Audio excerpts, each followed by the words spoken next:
Alguns livros são lidos por séculos, enquanto outros desaparecem em questões de meses e nunca mais são lembrados. Por que será, que esse fenômeno acontece? Hoje eu quero falar com vocês sobre uma pergunta que parece simples, mas que na verdade é muito profunda. O que faz de uma obra um clássico? Será que existe um checklist? Quem decide o que é um clássico? E será que todo clássico é bom mesmo? Ou será que às vezes escapa algum clássico ruinzinho, Então vamos discutir tudo isso no vídeo de hoje. Vamos lá! Vejam, o que normalmente a gente considera clássico quando a gente ouve essa palavra, Pode ser tanto aquele clássico de futebol, o Fla-Flu. Aqui no Rio Grande do Sul a gente tem o Grenal aí, que também é um clássico, aqueles jogos.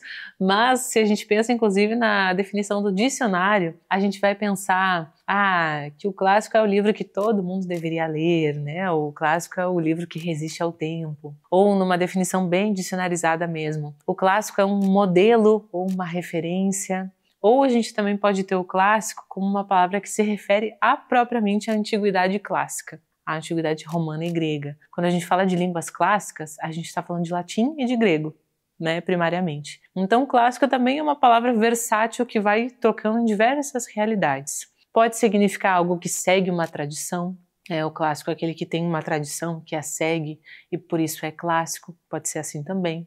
E quando a gente pensa do ponto de vista literário, a gente vai pensar no clássico como aquele livro que entrou para o cânone literário, E que figura entre as melhores obras já escritas. Então vejam, o que a gente pensa no cânone? A gente pensa, vocês com certeza já ouviram falar, das pessoas canonizadas, que são consideradas santas, que são elevadas. O cânone é esse grupo de livros que foi reconhecido, validado como os melhores, que foram elevados a uma outra categoria, e entram então nessa ideia de cânone literário que nós temos. E a gente pensa de fato, nesse termo clássico, literatura clássica, para nos ajudar a definir os melhores livros de cada período, aqueles livros que sempre valem a pena ser lidos de novo, E de uma certa forma aqueles livros que já foram validados tanto pelo tempo, quanto pelos leitores, quanto pela crítica. Então, pensar um clássico é pensar em tudo isso.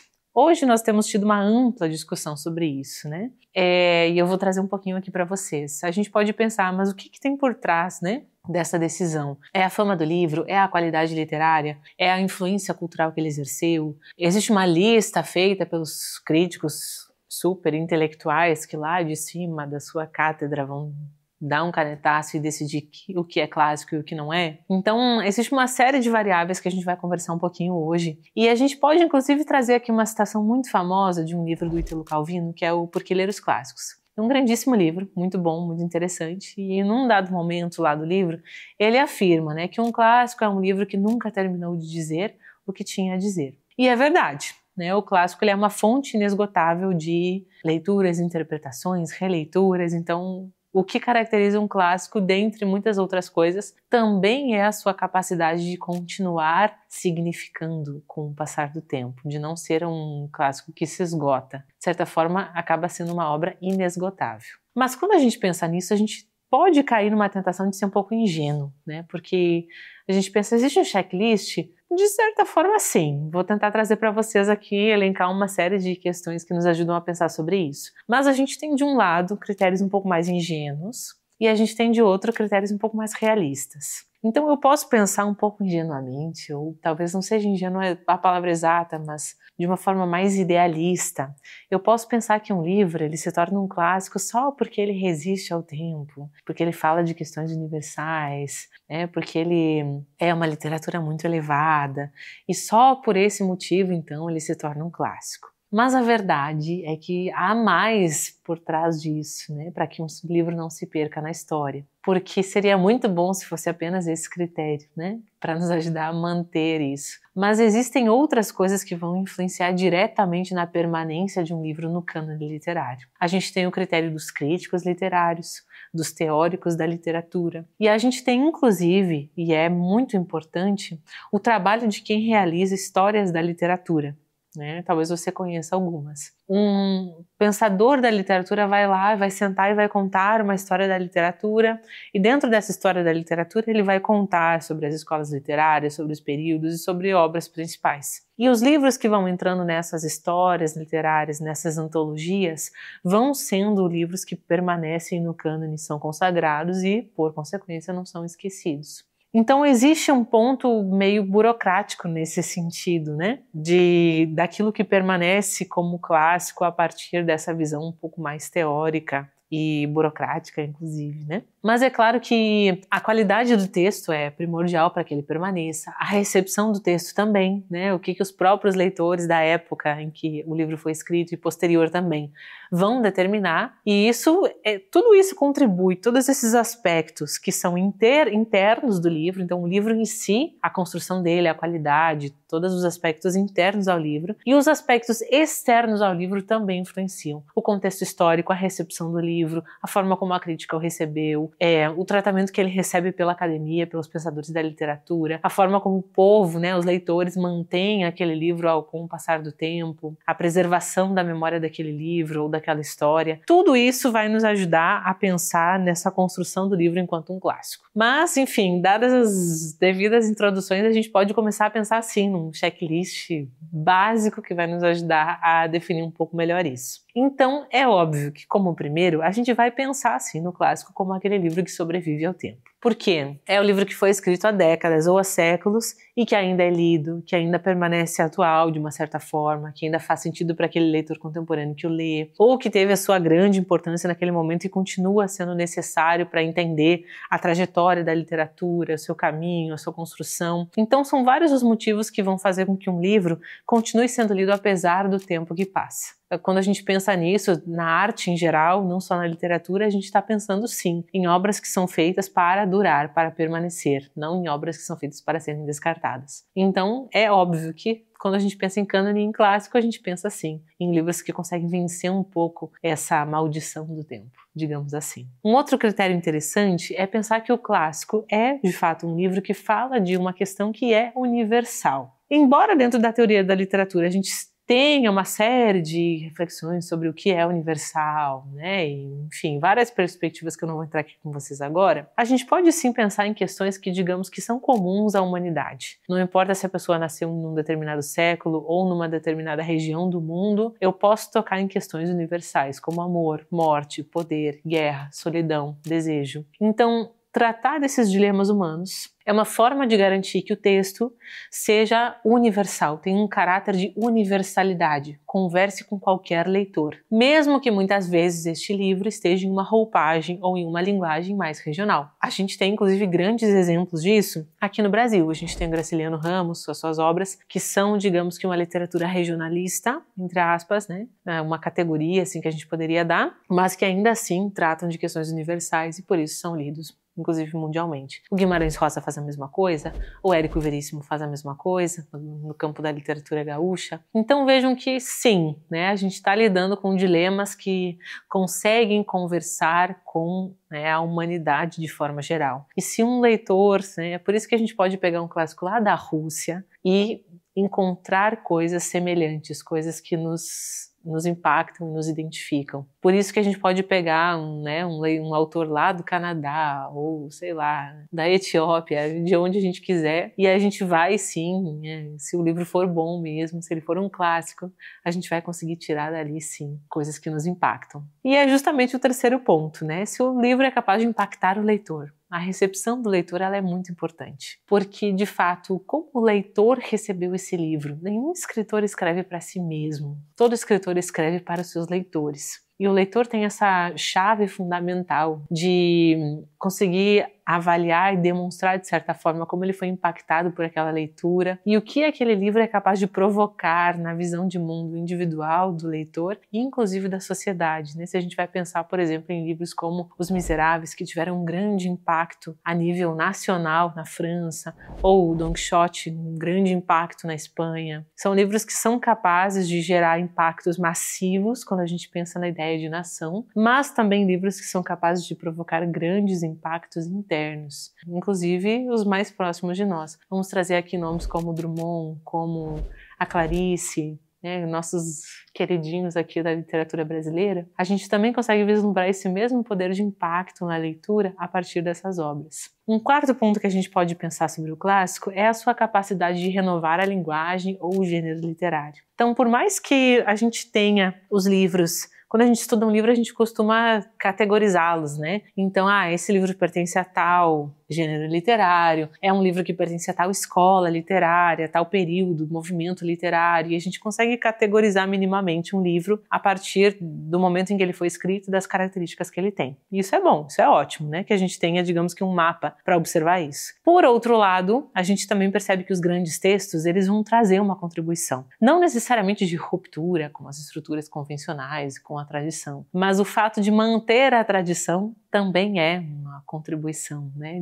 dos grandes clássicos. Então a gente tem dois aspectos, né? A gente tem um aspecto daqueles livros que mantêm a tradição, seguem a tradição literária do seu momento, da sua época, ou resgatam a tradição de outras épocas. E a gente também tem aqueles livros que trazem, sim, propostas mais disruptivas, inovadoras, e fazem que a literatura não avance, porque não existe o conceito de avanço ou progresso em literatura, né? Não é uma questão de que a literatura começa pior e depois vai melhorando. Não é esse o critério. Mas a gente percebe sim, de certa forma, uma renovação de alguns aspectos em questão de reflexão e em questão de qualidade literária também. Quinto aspecto fundamental do nosso checklist é que um clássico tem que ter qualidade técnica, qualidade literária. Então tem que ser sim um texto bem escrito, bons personagens, bons poemas, um enredo bom, bem construído. Então é claro que quando a gente pensa num clássico, a gente está pensando num livro que a gente espera que seja muito bom em algum desses aspectos, né? Às vezes não em todos, né? A gente sempre vai conseguir achar algo para criticar em tudo, né? Inclusive nos livros, mas a gente consegue vislumbrar sim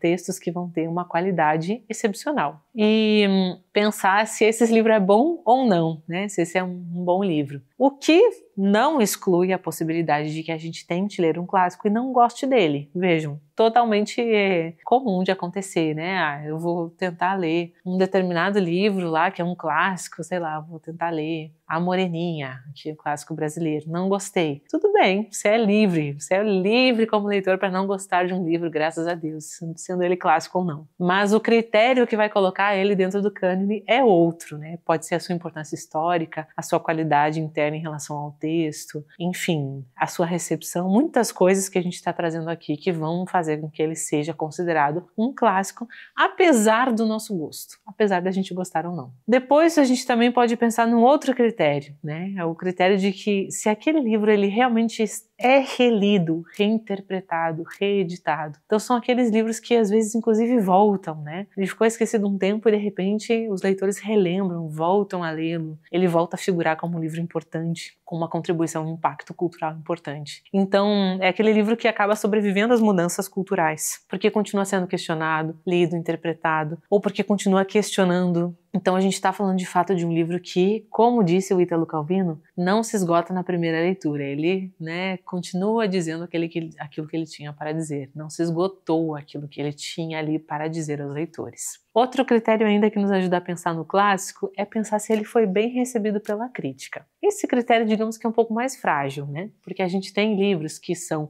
rejeitados pela crítica, outros são aclamados pela crítica literária da sua época, outros são totalmente ignorados e ganham notoriedade depois, com o tempo, né? Em outros momentos. E inclusive livros que dividem opiniões, né? Então são aqueles livros ame ou odeie esse livro, né? Também acontece. Mas ainda assim, a crítica literária é fundamental para manter muitos livros aí na história. Por esses veículos que nós comentamos, né? Os registros, os comentários, as antologias, as histórias da literatura, os livros de história da literatura, mas também, né, por essa recepção da crítica, que vai nos ajudar a olhar para um livro e pensar um pouco mais sobre ele. Depois a gente tem um outro aspecto que eu considero um dos mais importantes, né? O clássico como uma resposta ao seu tempo. Vejam que todo livro é produzido em um contexto histórico de escrita, né? Em um contexto histórico de nascimento, digamos assim. Assim como a gente nasceu no século XXI, a gente tem livros aí que nasceram há milênios, há séculos atrás. E esses livros vão tratar de suas questões, vão expor uma sociedade e vão ser, de certa forma, uma resposta aos dilemas do seu tempo. Então, o clássico também tem esse poder duplo.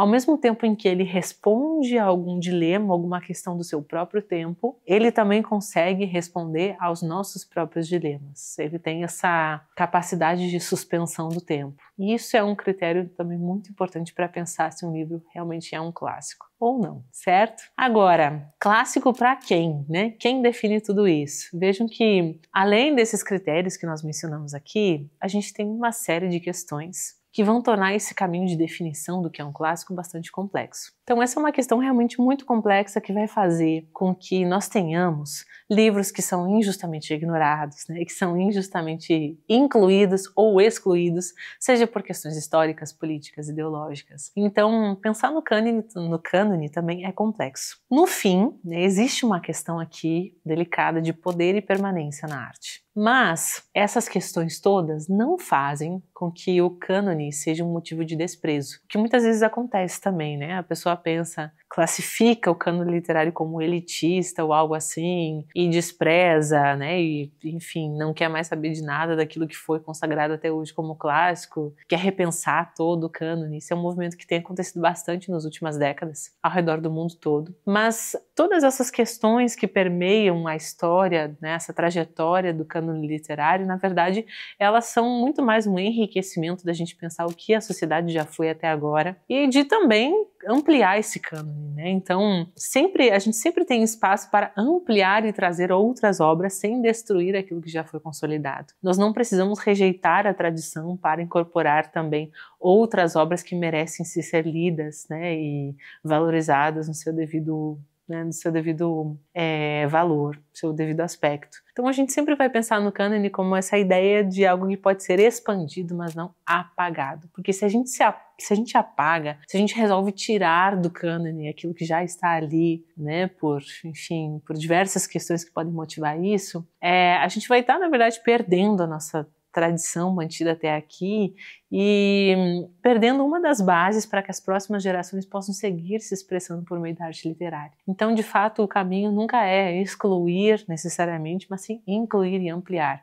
Isso sim, né? E o cânone está sempre aberto para que a gente possa fazer este movimento. Enfim, questões aí complexas, quero que você me conte aqui também, o que você pensa sobre isso, né? Se você já ouviu que existe essa questão aí do cânone, se você é um partidário da literatura clássica ou não. E a verdade é que um clássico, ele é aquilo que de melhor nós temos na nossa literatura. É inescapável pensar sobre isso e pensar que, por mais que nós tenhamos vários outros livros que merecem entrar no cânone, a gente também tem vários que estão ali e é sempre necessário voltar a eles, né? É sempre bom, sempre necessário voltar a eles. E é claro, todo clássico é difícil? Não necessariamente, mas a gente tem sim aqueles que demandam mais esforço na leitura e que vão exigir sim uma capacidade de compreensão mais profunda. A dificuldade de um livro pode ser um sinal de profundidade, mas não é o seu único valor. Então, não necessariamente um livro tem que ser difícil para ser bom. A gente tem sim clássicos que são mais acessíveis,